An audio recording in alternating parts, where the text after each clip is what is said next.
दोस्तों, अगर आप भी पहले टी20 मैच में भारतीय टीम के ऐतिहासिक जीत से खुश हैं तो हमारे इस वीडियो को दिल से एक लाइक जरूर कीजिएगा। दोस्तों, पहले भारतीय गेंदबाजों ने उगला जहर, फिर संजू सैमसन और अभिषेक शर्मा ने मिलकर मैदान में मचाई तबाही। इंग्लैंड के गेंदबाजों की धज्जियां उड़ाते हुए अभिषेक शर्मा ने लगाए छक्कों के अंबार। फिर अंत में तिलक वर्मा ने भी अपने बल्ले की दहाड़ से भारतीय टीम को दिलाई कभी न भूलने वाली जीत। तो आखिर कैसे अभिषेक शर्मा और तिलक वर्मा ने पलट दिया पूरा मैच, कैसे पहले टी20 मैच में दहाड़ा अभिषेक और तिलक का बल्ला, इन दोनों की तूफानी बल्लेबाजी और मैच की पूरी हाईलाइट तो हम आपको इस वीडियो में जरूर दिखाएंगे। लेकिन उससे पहले आपको क्या लगता है, इस मैच का असली हीरो कौन है? आप खुद नीचे कमेंट करके जरूर बताइएगा। दोस्तों, आखिरकार वो दिन आ गया जिस दिन का हर किसी को बेसब्री से इंतजार था। जी हां दोस्तों, भारतीय टीम इस साल का पहला टी20 मैच खेलने के लिए इंग्लैंड के सामने ईडन गार्डन के मैदान पर उतरी। इस मुकाबले में सिक्का उछाला गया तो भारतीय कप्तान सूर्यकुमार यादव ने टॉस जीतकर पहले गेंदबाजी करने का फैसला किया और इंग्लैंड टीम को बल्लेबाजी करने के लिए आमंत्रित किया। और टीम की तरफ से ओपनिंग की शुरुआत करने पर मैदान पर फिल सॉल्ट के साथ बेन डकेट की खतरनाक जोड़ी मैदान पर उतरी। वहीं भारत की तरफ से पहला ओवर लेकर आए बेहतरीन गेंदबाज अर्शदीप सिंह और आते ही इन्होंने ओवर की तीसरी गेंद पर फिल सॉल्ट को पवेलियन का रास्ता दिखाकर भारतीय टीम को पहली सफलता दिला दी। टीम इंडिया मैच में हावी हो गई, लेकिन दूसरे ओवर में हार्दिक पांड्या की ओवर में इंग्लैंड के बल्लेबाजों ने रन बटोर लिए। लेकिन तीसरा ओवर लेकर आए एक बार फिर अर्शदीप सिंह ने बेन डकेट को पवेलियन भेज दिया और भारतीय टीम को दूसरी सफलता 17 रनों के स्कोर पर मिल गई। अब मैदान पर हैरी ब्रूक और जॉस बटलर बल्लेबाजी कर रहे थे। ये दोनों बल्लेबाज अपनी टीम के लिए तेजी से रन बना रहे थे, चौके छक्के लगाए जा रहे थे, भारतीय गेंदबाजों की जमकर कुटाई कर रहे थे। देखते ही देखते इन दोनों बल्लेबाजों ने अपनी टीम के स्कोर को पावर प्ले के 6 ओवर में 46 रनों तक पहुंचा दिया। 7वें ओवर में अक्षर पटेल, हैरी ब्रूक और बटलर ने मिलकर कुटाई कर दी और इस ओवर में 16 रन बटोर लिए। 7 ओवर में इंग्लैंड का स्कोर 61 रन तक पहुंच गया। इन दोनों खिलाड़ियों के बीच अच्छी साझेदारी बन रही थी। 8वां ओवर लेकर आए विकेट की तलाश में वरुण चक्रवर्ती ने इसी ओवर में पहले हैरी ब्रूक और फिर विलियम लिविंगस्टन को पवेलियन भेजकर भारतीय टीम को बैक टू बैक 2 सफलता दिला दी और इंग्लैंड को बैकफुट पर धकेल दिया। 8 ओवर में इंग्लैंड का स्कोर 65 रनों पर 4 विकेट हो चुका था। बटलर और बैथल मैदान में टिके हुए थे। धीरे धीरे अपनी टीम के स्कोर को इन दोनों बल्लेबाजों ने मिलकर 10 ओवर में 74 रनों तक पहुंचा दिया। वहीं जॉस बटलर ने अपना 34 गेंद में अर्धशतक भी पूरा कर लिया, लेकिन बैथल ज्यादा देर तक मैदान पर टिक नहीं सके। 12वें ओवर में 5वीं गेंद पर हार्दिक पांड्या के शिकार हो गए और भारतीय टीम को 83 रनों के स्कोर पर 5वां विकेट मिल गया। इसके बाद मैदान पर बटलर का साथ देने ओवरटन आए, लेकिन ये भी कुछ खास नहीं कर सके। अक्षर पटेल ने ही पवेलियन का रास्ता दिखा दिया और भारतीय टीम को 95 रनों के स्कोर पर 6ठी सफलता मिल गई। लेकिन बटलर अभी भी मैदान पर टिके हुए थे। उनका साथ देने के लिए अब गस एंडरसन आ चुके थे। इन दोनों बल्लेबाजों ने मिलकर अपनी टीम को 15 ओवर में 99 रनों तक पहुंचा दिया। लेकिन 16वां ओवर लेकर आए अक्षर पटेल ने एंडरसन को भी पवेलियन भेज दिया और भारतीय टीम को 7वीं सफलता मिल गई।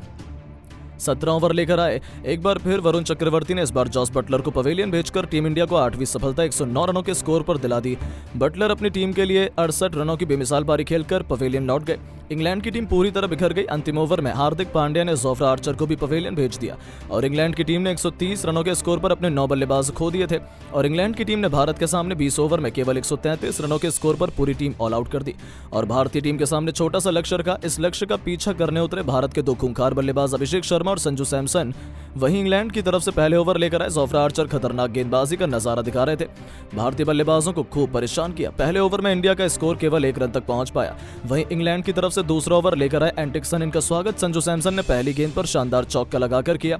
इसके बाद भी संजू रुके नहीं, दूसरी गेंद पर थप्पड़ की तरह चौका जड़कर इंडिया के स्कोर को तेजी से आगे बढ़ाया। इसके बाद चौथी गेंद पर छक्का और 5वीं गेंद पर लगातार 2 चौके जड़कर इस गेंदबाज का करियर खत्म कर दिया। इस ओवर में संजू सैमसन ने अकेले 22 रन बटोर लिए और इंडिया को 2 ओवर में 23 रनों तक पहुंचा दिया। इंग्लैंड की तरफ से तीसरा ओवर लेकर आए एक बार फिर जोफ्रा आर्चर, लेकिन इस बार अभिषेक शर्मा ने इनका स्वागत तीसरी गेंद पर शानदार चौका लगाकर किया और फिर ओवर की 5वीं गेंद पर शानदार छक्का जड़कर जोफ्रा आर्चर की भी जमकर कुटाई कर दी और इंडिया का स्कोर 3 ओवर में ही 33 रनों तक पहुंच गया। भारतीय टीम मैच में पूरी तरह से हावी हो चुकी थी। इंग्लैंड टीम को विकेट की तलाश थी। उन्होंने उनके कप्तान जॉस बटलर को कुछ समझ नहीं आ रहा था। गेंदबाजी स्पेल में बदलाव किया और चौथा ओवर फेंकने के लिए मार्क वुड को बुलाया, लेकिन संजू सैमसन अलग ही फॉर्म में चल रहे थे, किसी भी गेंदबाज को छोड़ने का नाम नहीं ले रहे थे। 5वीं गेंद पर करारा प्रहार करते हुए शानदार चौका जड़ दिया और भारतीय टीम के स्कोर को इन दोनों बल्लेबाजों ने मिलकर 4 ओवर में 39 रनों तक पहुंचा दिया। अब टीम इंडिया को जीत के लिए केवल 94 रनों की और जरूरत थी। लेकिन दोस्तों, 5वें ओवर में कुछ ऐसा चमत्कार हुआ कि भारतीय टीम बैकफुट पर आ गई। जी हां, जोफ्रा आर्चर ने ओवर की दूसरी गेंद पर संजू सैमसन को पवेलियन का रास्ता दिखाया। संजू सैमसन टीम के लिए 26 रन बनाकर पवेलियन लौट गए। इसके बाद मैदान पर बल्लेबाजी करने आए सूर्य कुमार यादव, लेकिन ये भी बिना खाता खोले पवेलियन लौट गए और भारतीय टीम को 2 बैक टू बैक झटके लग गए। लेकिन अभिषेक शर्मा का साथ देने अब तिलक वर्मा आए और आते ही इन्होंने शानदार चौका जड़कर अपना खाता खोला और टीम के स्कोर को 5 ओवर में 45 रनों तक पहुंचा दिया। 2 विकेट गिरने के बाद भी भारतीय टीम मैच में पूरी तरह से हावी थी। पावर प्ले का अंतिम ओवर लेकर आए विकेट की तलाश में मार्क वुड, लेकिन अभिषेक शर्मा ने उनकी जमकर कुटाई करते हुए लगातार 2 छक्के और 1 चौके की मदद से 18 रन बटोर लिया और टीम को 6 ओवर में 63 रनों तक पहुंचा दिया। जिस तरह से इंडिया का स्कोर आगे बढ़ रहा था वो देखकर तो यही लग रहा था कि भारतीय टीम बड़ी आसानी से इस मुकाबले को 10 से 12 ओवर में अपने नाम कर लेगी। लेकिन दोस्तों, अब आपको क्या लगता है, पहले T20 मैच में भारत की जीत का असली हीरो कौन है? अपनी राय नीचे कमेंट करके जरूर बताएं और ऐसी शानदार खबरों के लिए चैनल को सब्सक्राइब जरूर करें। धन्यवाद।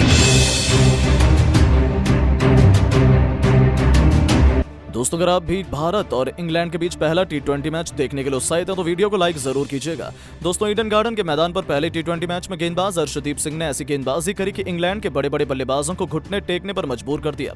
एक के बाद एक कई बल्लेबाजों को पवेलियन का रास्ता दिखाकर इंग्लैंड टीम को बैकफुट पर डाल दिया और ऐसा रोमांचक मुकाबला देखा गया जिसे देखकर तो हर किसी की आंखें फटी की फटी रह गईं। तो आखिर कैसे अर्शदीप सिंह ने पहले ही T20 मैच में ढाया कहर, कैसे अर्शदीप और वरुण चक्रवर्ती ने मिलकर पलट दिया पूरा मैच, इन दोनों की तूफानी गेंदबाजी और पहले मुकाबले की पूरी हाईलाइट तो हम आपको इस वीडियो में जरूर दिखाएंगे। लेकिन उससे पहले आपको क्या लगता है, अर्शदीप सिंह, जसप्रीत बुमराह और मोहम्मद शमी में कौन है सबसे खतरनाक गेंदबाज? अपनी राय नीचे कमेंट करके जरूर बताइएगा। दोस्तों, आखिरकार वो दिन आ गया जिस दिन का हर किसी को बेसब्री से इंतजार था। जी हां दोस्तों, भारतीय टीम इस साल का पहला T20 मैच खेलने के लिए इंग्लैंड के सामने ईडन गार्डन के मैदान पर उतरी। इस मुकाबले में सिक्का उछाला गया तो भारतीय कप्तान सूर्य कुमार यादव ने टॉस जीतकर पहले गेंदबाजी करने का फैसला किया और इंग्लैंड टीम को बल्लेबाजी करने के लिए आमंत्रित किया और टीम की तरफ से ओपनिंग की शुरुआत करने मैदान पर फिल सॉल्ट के साथ बेन डकेट की खतरनाक जोड़ी मैदान पर उतरी। वहीं भारत की तरफ से पहले ओवर लेकर आए बेहतरीन गेंदबाज अर्शदीप सिंह। स्टेडियम खचाखच भरा हुआ था। अर्शदीप सिंह भी खतरनाक गेंदबाजी का नजारा दिखा रहे थे। अपनी गेंद से इंग्लैंड के बल्लेबाजों को खूब परेशान कर रहे थे और आते ही उन्होंने ओवर की तीसरी गेंद पर फिल सॉल्ट को संजू सैमसन के हाथों कैच पकड़वाकर पवेलियन का रास्ता दिखा दिया और भारतीय टीम को पहली सफलता मिल गई। सॉल्ट अपनी टीम के लिए बिना खाता खोले पवेलियन लौट गए। इंग्लैंड की टीम को 0 के स्कोर पर पहला झटका लग गया। अब मैदान पर बेन डकेट का साथ देने के लिए खुद कप्तान जॉस बटलर आ चुके थे। इन दोनों खिलाड़ियों के कंधों पर टीम की पूरी जिम्मेदारी आ चुकी थी। इन दोनों बल्लेबाजों ने मिलकर धीरे धीरे स्कोर को आगे बढ़ाया। पहले ओवर में इंग्लैंड का स्कोर 3 रनों पर 1 विकेट हो चुका था। भारत की तरफ से दूसरा ओवर लेकर आए हार्दिक पांड्या, लेकिन इनका स्वागत दूसरी गेंद पर जॉस बटलर ने शानदार चौका लगाकर किया और अपनी टीम के स्कोर को तेजी से आगे बढ़ाया। इसके बाद भी बटलर का बल्ला रुकने का नाम नहीं लिया। 5वीं गेंद पर भी शानदार चौका जड़कर अपनी टीम को 2 ओवर में 12 रनों तक पहुंचा दिया। इंग्लैंड का स्कोर आगे बढ़ना शुरू हो चुका था। भारतीय टीम को अब विकेट की तलाश थी। तीसरा ओवर लेकर आए एक बार फिर अर्शदीप सिंह बेहतरीन गेंदबाजी कर रहे थे। अपने जाल में इंग्लैंड के बल्लेबाजों को फंसाकर रखा हुआ था। एक रन बनाना मुश्किल हो रहा था, लेकिन तभी ओवर की चौथी गेंद पर डकेट ने शानदार चौका लगाकर टीम के स्कोर को आगे बढ़ाया। लेकिन इस चौके का बदला लेते हुए अर्शदीप सिंह ने शानदार चौका लगाकर टीम के स्कोर को आगे बढ़ाया और 5वीं गेंद पर डकेट को रिंकू सिंह के हाथों कैच पकड़वाकर पवेलियन का रास्ता दिखा दिया और भारतीय टीम को दूसरी सफलता 17 रनों के स्कोर पर मिल गई। डकेट अपनी टीम के लिए केवल 4 रन बनाकर पवेलियन लौट गए। भारतीय टीम मैच में पूरी तरह से हावी हो चुकी थी। इंग्लैंड के 2 बल्लेबाज पवेलियन जा चुके थे। अब मैदान में जॉस बटलर का साथ देने के लिए हैरी ब्रुक आ चुके थे। इन दोनों खिलाड़ियों के कंधों पर टीम की पूरी जिम्मेदारी टिकी हुई थी। 3 ओवर में इंग्लैंड का स्कोर 18 रनों तक पहुंच गया। चौथा ओवर लेकर आए एक बार फिर भारत की तरफ से हार्दिक पांड्या, लेकिन इस बार भी इनका स्वागत जॉस बटलर ने पहली गेंद पर शानदार चौका लगाकर किया और अपनी टीम के स्कोर को तेजी से आगे बढ़ाया। भले इंग्लैंड का विकेट एक तरफ से गिर रहा था, लेकिन जॉस बटलर अपने अंदाज में खेल रहे थे। हार्दिक पांड्या की दूसरी गेंद को भी उन्होंने चौके में तब्दील कर दिया। बटलर यहां पर भी रुकने का नाम नहीं लिए। चौथी और 5वीं गेंद को भी चौके में तब्दील कर हार्दिक पांड्या की जमकर कुटाई कर दी और इस ओवर से 17 रन बटोरकर अपनी टीम के स्कोर को 4 ओवर में 35 रनों तक पहुंचा दिया। भारतीय टीम को एक बार फिर से विकेट की तलाश थी और 5वां ओवर लेकर आए अर्शदीप सिंह खतरनाक गेंदबाजी कर रहे थे। अपनी गेंद से बार बार बल्लेबाजों को परेशान कर रहे थे। रन बनाना इंग्लैंड के बल्लेबाजों के लिए काफी मुश्किल हो रहा था। अर्शदीप की गेंद बिल्कुल भी खिलाड़ियों को समझ नहीं आ रही थी। 5 ओवर में इंग्लैंड का स्कोर 38 रनों तक पहुंच गया। भारतीय टीम को एक बार फिर विकेट की तलाश थी और कप्तान सूर्य कुमार यादव ने बॉलिंग स्पेल में बदलाव किया और पावर प्ले का अंतिम ओवर फेंकने के लिए वरुण चक्रवर्ती को बुलाया। वरुण खतरनाक गेंदबाजी कर रहे थे। अपने जाल में बल्लेबाजों को फंसाने की पूरी कोशिश कर रहे थे, लेकिन चौथी गेंद पर बल्ला ने शानदार चौका लगाकर सूर्य कुमार यादव की उम्मीद पर पानी फेर दिया। पावर प्ले के 6 ओवर में इंग्लैंड का स्कोर 46 रनों तक पहुंच गया। भारत की तरफ से 7वां ओवर लेकर आए एक बार फिर विकेट की तलाश में नए गेंदबाज अक्षर पटेल, लेकिन इनका स्वागत हैरी ब्रुक ने दूसरी गेंद पर शानदार छक्का लगाकर किया और इंग्लैंड का स्कोर 50 रनों के पार पहुंच गया। इन दोनों खिलाड़ियों के बीच एक अच्छी साझेदारी पनपती हुई दिखाई दे रही थी, लेकिन जिस तरह से भारतीय गेंदबाज खतरनाक गेंदबाजी कर रहे थे वो देखकर तो यही लग रहा था कि इंग्लैंड की टीम भारत के सामने 120 से 150 रन बना पाएगी। लेकिन दोस्तों, आपको क्या लगता है, भारतीय टीम पहले T20 मैच में इंग्लैंड के सामने जीत दर्ज कर पाएंगे या नहीं? अपनी राय नीचे कमेंट करके जरूर बताएं। बताएं और ऐसी शानदार खबरों के लिए चैनल को सब्सक्राइब जरूर करें। धन्यवाद। पर यादव ने मुश्किल वक्त में भारत के लिए अकेले दम पर जड़ा शतक तो उनका साथ निभाकर रिंकू के साथ हार्दिक पांड्या ने ऐसा पलटा हारा हुआ मैच अंतिम ओवर में 24 रन बनाकर की देखने के बाद पूरा देश कर रहा है उन्हें सलाम। तो दोस्तों, भारत और इंग्लैंड के बीच पहले T20 मैच की पूरी हाईलाइट हम आपको दिखाएंगे, लेकिन अंतिम ओवर का रोमांच देखे बिना कहीं भी मत जाइएगा। लेकिन उससे पहले आपको क्या लगता है कि सूर्या, रिंकू और हार्दिक में से कौन सबसे खतरनाक बेहतरीन बल्लेबाज है? अपनी राय नीचे कमेंट करके जरूर बताइएगा। तो चलिए अब आपका ज्यादा समय न लेते हुए शुरू करते हैं वीडियो।